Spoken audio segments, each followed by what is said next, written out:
Breaking news in the entertainment world has everyone buzzing. The latest Diddy lawsuit drama has unexpectedly shined a spotlight on Jay-Z, but that's just the tip of the iceberg. Remember M.I.A? Well, she's back in headlines with some explosive revelations about her time at Roc Nation, and trust me, what she's sharing will make your jaw drop. Let's rewind to understand this better. Back in 2012, M.I.A signed with Roc Nation Management. Everything seemed promising at first. She was about to drop her fourth album, Matangi. But things took a sharp turn by December 2013 when she suddenly announced her departure from the label. The plot thickens when you learn that this exit came right after Roc Nation pulled a documentary trailer about her album's creation process. But here's where things get really interesting. M.I.A didn't just walk away quietly. She revealed that her album faced multiple delays because the label thought it was too positive. Can you believe that? They actually told her to darken it up because they built her image as this rebellious figure, and suddenly, she wasn't fitting their narrative. The real drama kicked off during that infamous 2012 Super Bowl performance. You might remember this. M.I.A flashed her middle finger during the halftime show, and boom. The NFL came after her with everything they had. We're talking about a massive lawsuit where they demanded $16.6 million, claiming she violated their wholesome brand values. M.I.A.'s response? She called out the hypocrisy, pointing to the provocatively dressed cheerleaders at the same event. Now, here's a bombshell that's just surfaced: Jay-Z's alleged role in this mess. According to M.I.A, instead of supporting his artist, Jay-Z reportedly pressured her to sign a deal that would have basically stripped her of her financial future. In a 2018 interview with Huck magazine, she dropped this tea. They wanted 100% of her earnings for life if she ever made over $2 million. When she refused to sign, well, let's just say things got complicated. But wait, there's more. M.I.A hasn't been shy about calling out both Jay-Z and Beyoncé over the years. She's challenged them on various issues, including their selective activism. She questioned why certain causes get spotlight while others remain in shadows, specifically mentioning Muslim and Syrian Lives Matter movements. The story takes an even more personal turn in early 2024. M.I.A came forward with claims about visa issues preventing her from seeing her child. She connected these struggles to her outspoken stance on Middle Eastern politics and dropped another bombshell, suggesting Jay-Z was somehow involved in making her life difficult during her custody battles.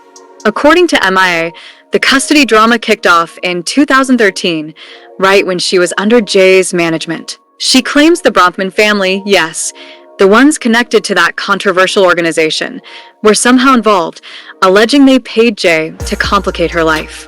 She even suggests this played a role in why her Matangi album got sidelined. The accusations get wilder. She talks about mysterious break-ins, stolen laptops, and being trapped in Brooklyn with travel restrictions. There's even a story about her son being vaccinated without her consent by someone allegedly connected to Beyoncé and Solange. But perhaps the most eyebrow-raising claims are the recent ones about beauty standards and spiritual practices. M.I.A alleges Jay-Z pushed her toward plastic surgery, claiming she wasn't attractive enough. She also mentions refusing to participate in certain ritualistic practices that she claims were required for success in the industry. This aligns with statements from others in the industry, including Jay-Z's former associate Larry Johnson, who's made similar allegations about spiritual practices within the industry. Johnson's perspective suggests a deeper divide than just business disagreements. Looking at the big picture, some say M.I.A.'s career took a hit after crossing paths with the Carters. Others argue she was already on a controversial path. The pattern of artists struggling after conflicts with the power couple hasn't gone unnoticed in the industry. It's worth noting that many have dismissed M.I.A.'s claims, labeling her as difficult or unstable. But others see a pattern. Artists who challenge the status quo often face similar accusations. The debate continues. Did M.I.A.'s career struggles stem from her own choices? Or was there something more systematic at play? Speaking of mysterious circumstances, let's not forget how M.I.A.'s emails mysteriously vanished. According to her recent statements, every single email she sent to Jay-Z begging for help during her legal battles completely disappeared from her inbox. Coincidence? She doesn't think so. The timing of her Roc Nation departure gets even more suspicious when you dig deeper. Right when her documentary was pulled, several industry insiders reported that it contained footage that would have exposed some questionable label practices. The documentary never saw the light of day, and sources close to M.I.A. claim she was forced to sign multiple NDAs. Remember the $16.6 million NFL lawsuit? Well, what wasn't widely reported was how M.I.A.'s legal team discovered some interesting connections between NFL executives and Roc Nation's leadership at the time. The case mysteriously settled for an undisclosed amount, and all documents were sealed. The Bronfman connection runs deeper than initially reported. M.I.A. has recently revealed that during her time at Roc Nation, she was repeatedly invited to exclusive industry events hosted at Bronfman properties. She claims these weren't your typical industry parties. They involved what she describes as ritualistic elements that made her uncomfortable enough to stop attending.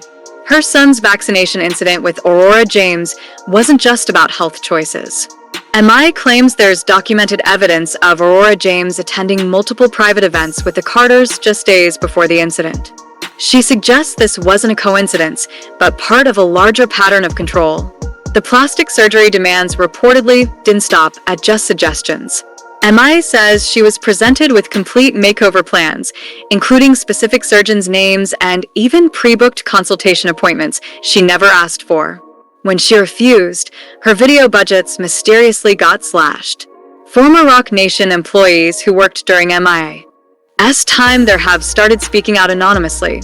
They describe witnessing strange meetings where executives would discuss energy alignment and spiritual cleansing of artists who weren't falling in line with label expectations. The real kicker? M.I.A. recently revealed that during her Super Bowl performance, she was actually wearing a protective amulet given to her by a spiritual advisor who warned her about dark energies surrounding the event. She believes this is why the backlash was so severe. She wasn't supposed to be protected during the performance. Remember when M.I.A.'s track, Borders, mysteriously disappeared from streaming platforms for 72 hours in 2016? She claims this happened right after she tweeted about certain industry practices. The song coincidentally returned after she deleted the tweets. Larry Johnson's revelations about Jay-Z get even darker. He describes witnessing bizarre late-night meetings where success was discussed in terms of spiritual exchanges rather than actual talent or work. He claims certain artists who played along suddenly found themselves winning awards and getting prime performance slots.